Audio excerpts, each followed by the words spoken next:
Hi guys, പുതിയൊരു വീഡിയോയിലേക്ക് എല്ലാവർക്കും സ്വാഗതം. ഇന്ന് ഞാൻ യൂട്യൂബിൽ ഇങ്ങനെ ഷോർട്സ് കണ്ടുകൊണ്ടിരിക്കുമ്പോഴാണ് ഒരു ചേച്ചി ആ ചേച്ചിയുടെ കുട്ടിക്ക് സോക്സ് കൊണ്ട് ഒരു കളിപ്പാട്ടുണ്ടാക്കി കൊടുക്കാനുള്ളത്. അപ്പോൾ എനിക്കൊരാഗ്രഹം ഒരു കളിപ്പാട്ടുണ്ടാക്കി കൊടുത്താലോ എന്ന്. അങ്ങനെ നമ്മളൊരു സോക്സൊക്കെ തപ്പിപ്പിടിച്ച് എടുത്തിട്ടുണ്ട്. എന്നിട്ട് സോക്സിൻ്റെ കുതിയുടെ ഭാഗം വരുന്ന ഭാഗം കട്ട് ചെയ്തെടുക്കുകയാണ് ചെയ്തത്.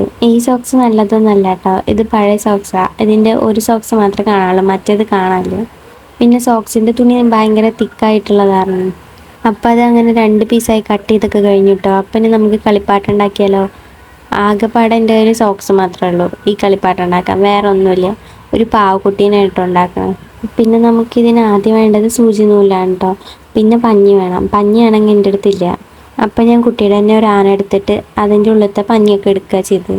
എന്നിട്ട് നമ്മൾ ആദ്യം കട്ട് ചെയ്ത് വെച്ച ആ താഴ്ഭാഗത്ത് ആ പഞ്ഞിയൊക്കെ നിറച്ചു കൊടുത്തു. നൂലാണെങ്കിൽ ആകെ ബ്ലാക്ക് മാത്രമേ ഉള്ളൂ. അപ്പോൾ ആ ബ്ലാക്ക് നൂലുകൊണ്ട് തന്നെ തുന്നി റണ്ണിങ് സ്റ്റിച്ചാണ് ഇട്ടത്. അവസാനം അത് വലിച്ചു കൊടുക്കുമ്പോൾ അത് ഞാൻ ചുരുങ്ങി വരും.